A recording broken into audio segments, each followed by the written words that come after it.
Downward facing dog is one of the quintessential yoga postures within a yoga practice. And so we are going to kind of break it down a little bit and warm up for it. I hope that your body feels so good after this practice, that you feel supported and strong throughout. So I'm going to sit back. Feel free to sit on a blanket or a block and bring your arms out in front of you. Might even shake your fingers a little bit. Then lower your right hand, cross your arms, turn your palms, clasp your hands, and then pull your hands in towards your chest, and then see what it feels like. Can you straighten your arms? No worries if you can't. Just moving toward it to see what this is like. Then uncross, switch. So you bring your hands in up towards the chin and then forward. Or a full wrist stretch here or arm stretch. And we'll bring it back in. If that was tough to curl in and bring it out in front of you, we're going to do something different. Bring your hands out in front of you. Draw your fingers in towards one another. And then out. And then in, and then up to the ceiling. Down. And just around. Now turn your palms up and do it the other way. Fingertips move in, and then fingertips point down to the floor. Move your fingers out to the sides, and then up to the ceiling, towards one another, and then down again. This next time you do it, watch that your forearms don't move. So if you were to balance like your cup of tea or a cup of coffee on your forearms, it wouldn't spill over. Turn your fingers in.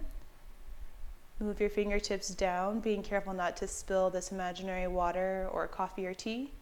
Up to the ceiling. Down towards one another. And then down towards the floor. Wrists feel good. Reach your arms up to the ceiling. Take a big breath out. And then reach your arms out to the sides, and then slide your arms down by the sides. We just do it 2 more times. Reach your arms up.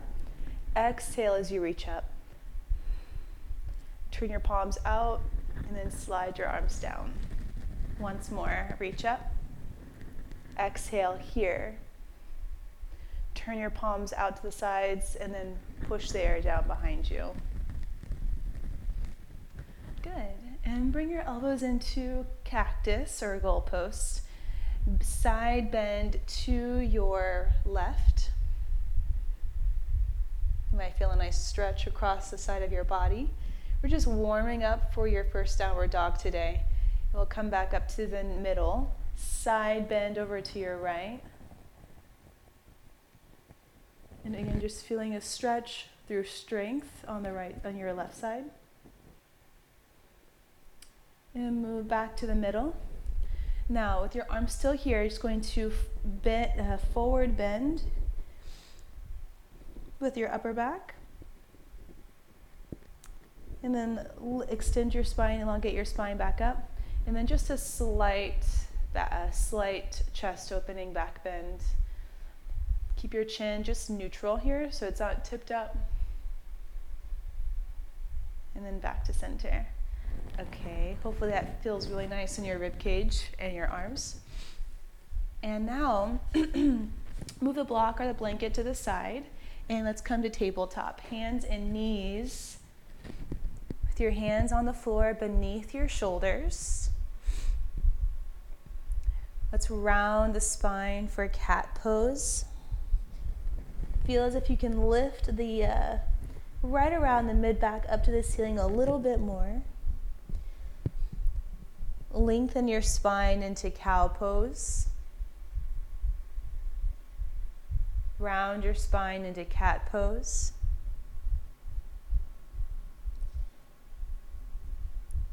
Lengthen your spine into cow. The neutral pose. Reach your right arm up to the ceiling. And then just lower it right back down. Reach your left arm up to the ceiling. And then lower it back down. Reach your arm forward. And then lower it back down. Reach your left arm forward. And then lower it back down underneath your shoulder. And go ahead and tuck your toes. Push the floor away, almost like you're trying to bend your elbows, and then push down to the earth as you lift your knees and lift your hips to the ceiling for your downward dog. And you can walk a little bit here, feeling the back of your legs, feeling the sides of your body, the sides of your torso, as you slide side to side a little bit here, seeing what it feels like. There's just a little bit of wiggles. You might bend your knees a little bit and then lengthen the knees a little bit.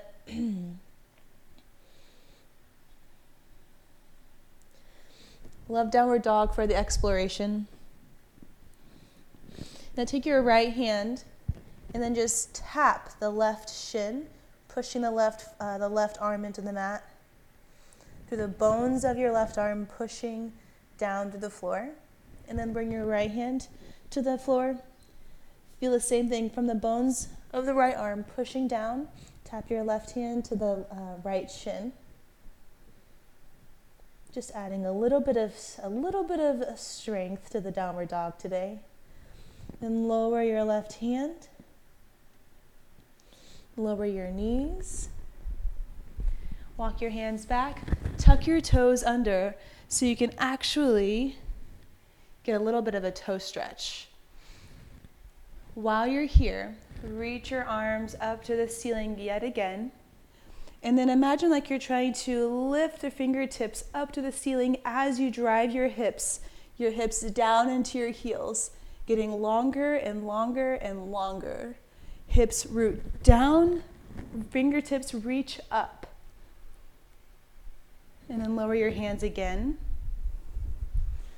And if you're near a wall, try this out. Bring your feet to the base of the wall, hands underneath your shoulders, just like you did a moment ago. And lift, push the floor away as you lift your feet, either your knees and your hips up. Then walk one foot up to the wall, and then the other foot up to the wall. You're still pushing the floor, and you're down dog at the wall. Think about lifting your sit bones, your tailbone up to the ceiling, and pushing down the bones of your arms into the floor. And then lower your feet, lower your knees, and take a seat. So we practiced moving through your warm-ups for this major down dog at the wall, for this really sweet inversion for your Monday morning. Let me know if you have any questions. If you want this in your email, DM me your email address or go to my link in my bio to